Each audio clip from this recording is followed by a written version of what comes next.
yang hadir pada kesempatan ini. Puji syukur kita ucapkan kehadirat Allah Subhanahu wa Ta'ala. Alhamdulillah, di sela-sela kesibukan kita mewakafkan waktu kita, pikiran kita untuk berkhidmat mengurus organisasi Nahdlatul Ulama.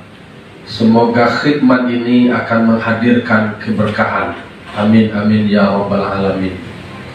Salawat dan salam kita mohonkan kepada Allah, semoga disampaikan kepada arwah junjungan kita, yakni Nabi besar Muhammad sallallahu alaihi wasallam, tauladan kita, panutan kita dalam menjalani hidup dan kehidupan. Baiklah Bapak-bapak, Ibu-ibu, Buya-buya, para alim ulama yang kami muliakan. Pertama, saya sampaikan salam maaf dari Ketua PWNU Sumatera Barat, Bapak Prof. Gandefri, PhD. Kemudian juga salam maaf dari Rais Syuriah PW Nahdlatul Ulama Provinsi Sumatera Barat, meskipun beliau sekarang sedang berada di wilayah Kabupaten Padang Pariaman. Nah, untuk kegiatan ini saya diminta untuk mewakili beliau-beliau dalam rangka memberikan sambutan sekaligus membuka acara ini. Ada beberapa pesan yang ingin disampaikan oleh Ketua PWNU. Yang pertama, dalam menggerakkan organisasi ada beberapa hal yang mesti kita ikuti dan kita laksanakan. Itu beberapa sisi lah. Apalagi hari ini acaranya juga ada sosialisasi. Di dalam organisasi, apalagi organisasi Nahdlatul Ulama, dari namanya adalah kebangkitan para ulama. Tentu NU sebagai sebuah organisasi harus bangkit dan eksis dengan berbagai macam program. Saya disampaikan oleh Ketua PWNU, beliau sangat apresiasi terhadap program-program kegiatan yang sudah dibuat oleh PCNU Kabupaten Padang Pariaman. Baru saja setelah dilantik, kemudian langsung melanjutkan dengan kegiatan rapat kerja cabang. Beliau sangat apresiasi sekali terhadap beberapa agenda penting karena mampu mengumpulkan atau mengkonsolidasikan semua potensi yang ada. Maka ada 5 pesan yang beliau sampaikan. Pertama adalah dalam rangka untuk memperkuat organisasi, yang dipentingkan itu adalah komunikasi. Karena di dalam organisasi, instrumen pentingnya itu adalah komunikasi. Apalagi terdiri dari berbagai macam kalangan, lapisan, beragam, mulai dari tingkat pendidikan yang beragam, latar belakang profesi yang beragam, tingkat usia yang beragam, maka penting dilakukan komunikasi yang baik. Kalau bahasa Minangnya, memang ada beberapa etika di dalam berkomunikasi. Adonan katu mandaki, adonan katu manurun, ado katu maleriam, dan ado katu mandata. Karena memang organisasi ini dimaksudkan bukan untuk menimbulkan masalah, tetapi organisasi ini hadir adalah untuk menyelesaikan masalah. Makanya diminta kepada semua kader, semua pengurus untuk tidak membuat masalah di dalam organisasi, tetapi harus memikirkan permasalahan-permasalahan apa yang tumbuh di tengah umat, kemudian memikirkan bagaimana cara menyelesaikannya. Itu poin kita berkhidmat. Karena banyak sekali potret-potret organisasi, lah bahwa organisasi lo mengko kaibo, lah bahwa kumpul lo mengko kabacakat. Ini penting untuk kita ingat, karena kadang-kadang di dalam berorganisasi itu ada struktur. Tidak semuanya mesti harus tampil. Ada yang bergerak di belakang layar, ada dia yang sebagai akar yang tidak kelihatan di masyarakat, di publik, tetapi dia adalah mendesain, merancang, kemudian memprogram berbagai macam kegiatan. Ada yang memang berada pada posisi batang, ada yang berada pada posisi daun, dan ada yang buah. Maka butuh kesabaran. Jangan mau terlalu cepat, maunya harus menjadi buah. Berorganisasi itu ada proses, butuh kesabaran dan butuh kematangan. Jika kader yang langsung serta-merta mau berada pada titik puncak tetapi belum siap dengan proses, maka ini akan menimbulkan kader-kader yang karbitan yang pada akhirnya justru bukan sebagai penyelesai masalah tetapi adalah sebagai sumber masalah. Itu beberapa pesan yang ingin kita ingatkan. Yang pertama itu adalah komunikasi. Kemudian yang kedua itu adalah koordinasi. Karena kita beragam juga, kemudian ada berbagai macam tingkatan, koordinasikan semuanya. Hari ini berbagai macam media sudah tersedia, ada WhatsApp, kemudian ada media-media mainstream lainnya yang sebenarnya bisa diadopsi, dimanfaatkan. Hari ini para alim ulama, para kader-kader NU, mau tidak mau, suka tidak suka, kita berhadapan dengan benturan-benturan pemikiran, di mana hari ini semuanya dikuasai melalui media sosial. Maka media sosial itu jihad yang utama sekarang adalah kader-kader NU juga harus berjihad melalui media sosial itu. Maka berkoordinasilah dengan semua pihak. Hari ini apa yang dilakukan oleh Ketua PCNU Padang Pariaman terlihat kelincahan beliau, keagresifan beliau. Maka saya ingin ingatkan bahwa tentu struktur yang membantu beliau juga harus bisa mengikuti irama cepat itu. Jangan nanti ketuanya cepat, tetapi pendukung administrasi, pelengkap yang lainnya lambat. Justru akan memperepot organisasi yang bergerak cepat. Hari ini semuanya harus serba cepat.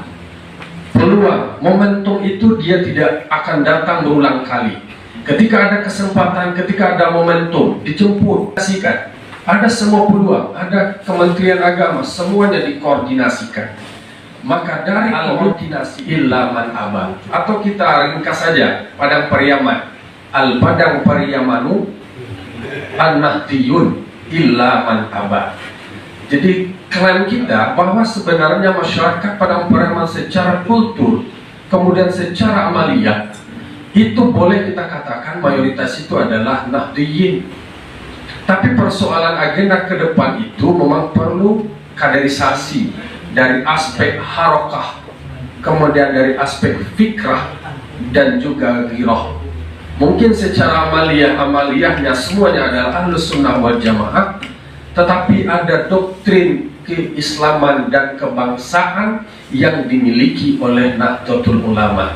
Ini yang ingin saya katakan bahwa NU itu menjadi garda terdepan untuk mendukung dan mensupport bagaimana rasa cinta kebangsaan itu penting.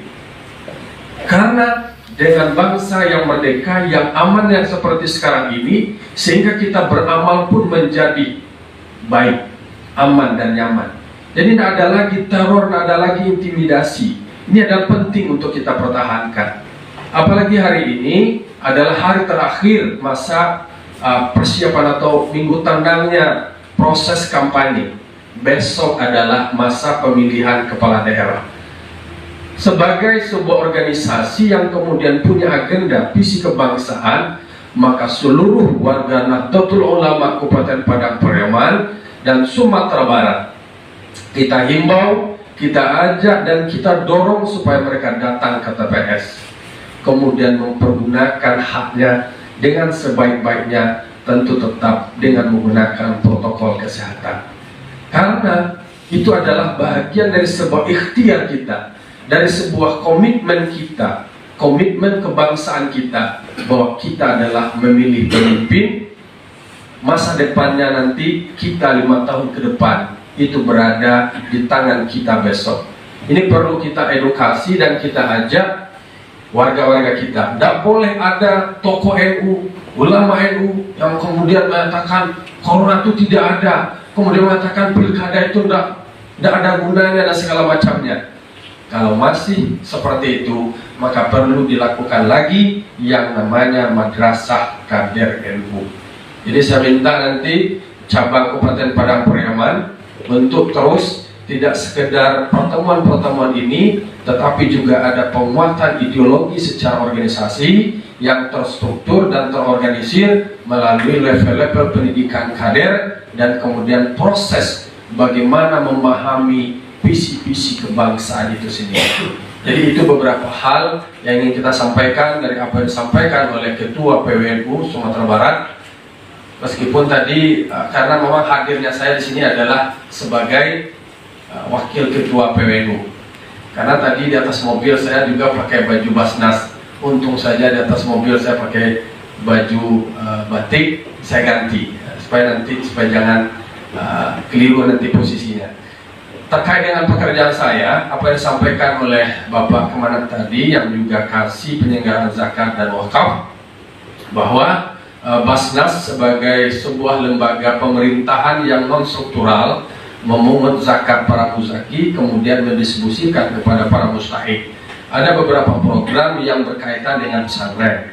Kita sudah memasukkan ada bantuan pendidikan untuk santri di tingkat wusto. Itu adalah melalui pondok yang terregistrasi dan mempunyai jumlah santri yang tercatat melalui Kementerian Agama. Jadi resmi kita surati Kementerian Agama Kabupaten, kemudian menyurati masing-masing pesantren dengan ada perhitungan proporsional. Jadi berdasarkan jumlah santri. Lalu kita juga membuat sebuah program produktif. Kita akan bantu masing-masing pesantren itu yaitunya alat cukur. Jadi alat bapangke itu adalah pesantren-pesantren yang juga punya santrinya banyak. Kalau di Kuala ini santri tentulah cukup, tapi yang sudah ratusan itu kita bantu alat cukur untuk pangke rambut minimal, karena rambut ini selalu setiap waktu setiap saat tumbuh panjang. Mungkin sekali sebulan kau pangke, kini di pangke dia lah pangke minimal dengan dari pangke jo rambut ada santri go taimbo-imbo jo para muzaki itu menyalurkan zakat jo. Dibuat nanti program-program yang lebih inovatif. Rencananya hari ini saya juga mau mengajak Pak Kanwil dengan Pak Kemenag Kabupaten untuk bisa menyaksikan proses penyerahan secara simbolik. Tetapi karena ini sinyal lagi bermasalah, susah komunikasi.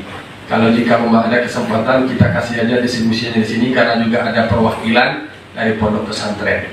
Saya kira itu saja yang dapat saya sampaikan. Sekali lagi saya ucapkan selamat kepada pengurus cabang Nahdlatul Ulama Kabupaten Padang Preman. Kemudian terima kasih kepada KPUD Padang Preman, Bapak Kepala Bank Nagari, dan juga senior saya Abang Prof. Otto Rosadi dan buya-buya semua. Terima kasih atas waktu dan khidmatnya. Mohon maaf atas segala kekurangan, atas izin kita bersama karena diminta untuk membuka juga dengan mengucapkan Ummul Al-Quran. Mari kita buka acara sosialisasi ini dengan pembacaan Al-Fatihah. Al-Fatihah. Bismillahirrahmanirrahim.